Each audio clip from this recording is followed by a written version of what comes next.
So today we will be re-examining the Talibe from the video that I made and posted yesterday, and we're going to do so in a bit of a more political light rather than the emotional one that I made the video with yesterday.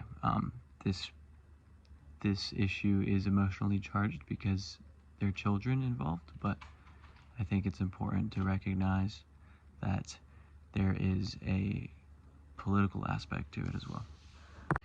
So I will be examining it through a political lens, but using a paper that I will link below that does the exact same thing, and I'll read you a few quotes from that paper right now. So, strategic structuralist discourse avoids analysis of local ideas, beliefs, or values, but offers instead a meta-narrative of large-scale structural forces that have tainted local culture and rendered it dysfunctional. Such forces include poverty, structural adjustment, and population growth. In framing their issues thus, women's and children's rights advocates reinforce the core argument of GCS that free market fundamentalism intensifies third world suffering. For this argument appeals to anti-globalists while it orients blame away from local rights abusers.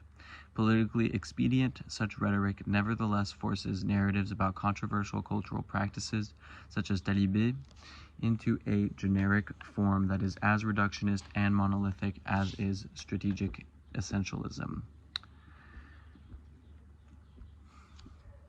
Strategic essentialism. UNICEF estimates that there are about 90,000 Talibé in Dakar, or 6% of the city's total population.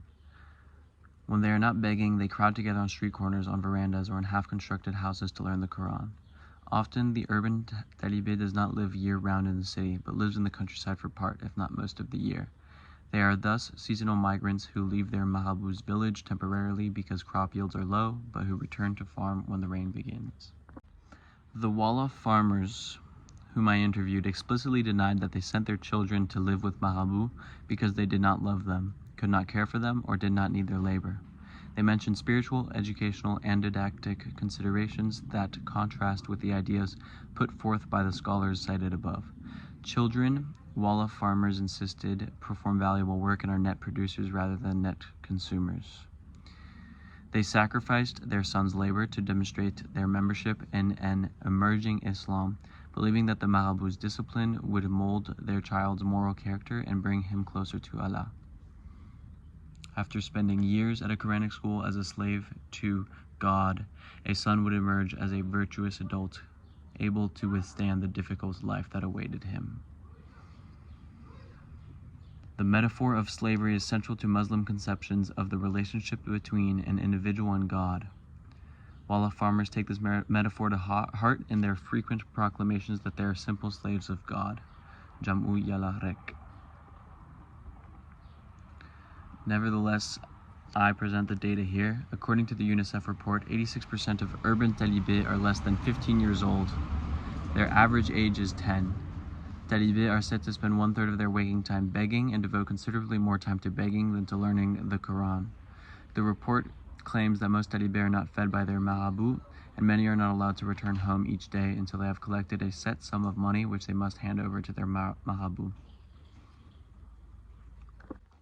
UNICEF began its Talibe program by pressuring the government of Senegal to modify its penal code to state that begging is forbidden, that anyone guilty of begging is liable to a prison sentence, and that a similar penalty shall be imposed upon those who allow minors under the age of 21 subject to their authority to beg.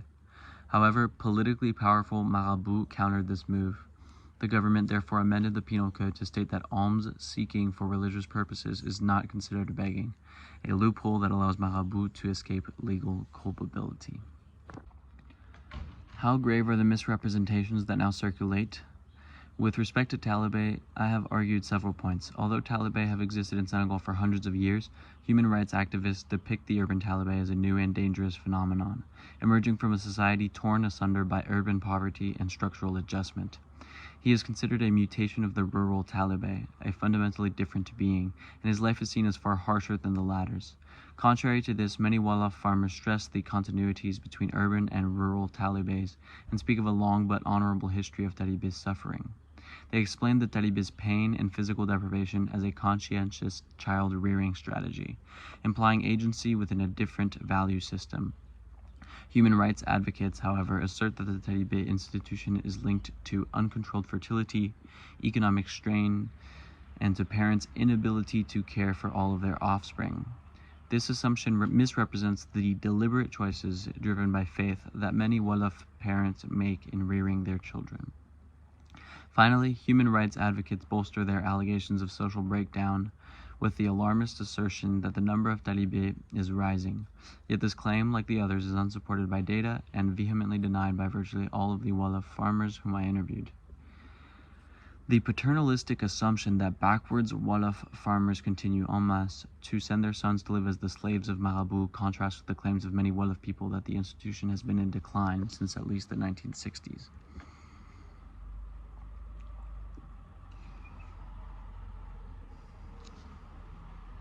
The culture of rights abusers is more often than not a culture of poverty, while rights abusers are conceived as individuals who act out of indigence and ignorance rather than choice.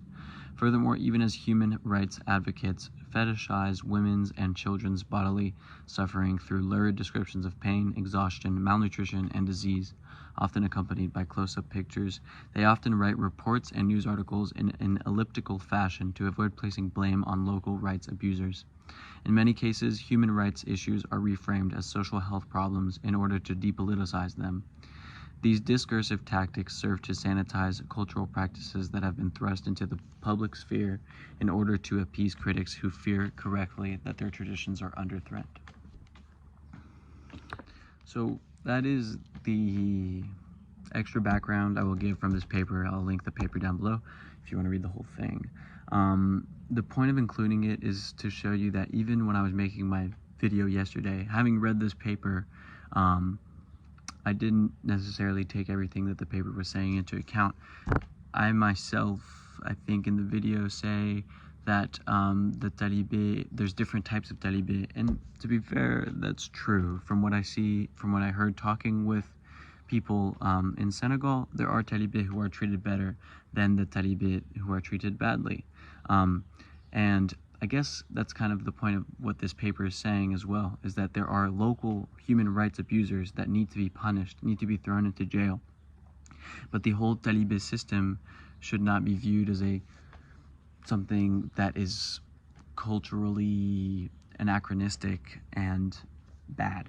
And that was also kind of the point of the video that I made yesterday, was to say that, look, this is part of the culture there, and we have our own problems that are just as much ensconced within our culture, and there won't be any solving of these problems because they have their features, right? Like the Talibe system has its features. San Francisco has its features. It's great that there's a lot of people that make a lot of money in San Francisco, but the income inequality sucks, and that's what causes the homelessness. It's hard to have one without the other, but you have to try to treat things, I think, on an individual and case-by-case basis, and not group them in with, this is a third world problem like I tried to do, and like this paper is saying, as I'll repeat right here, the paper says, women's and children's rights advocates reinforce the core argument that free market fundamentalism intensifies third world suffering. For this argument appeals to anti-globalists while it orients blame away from local rights abusers. And it's like, free market fundamentalism intensifies third world suffering. Like, I'm pretty sure the idea of free market fundamentalism never took a whip to a child's back, And let's see.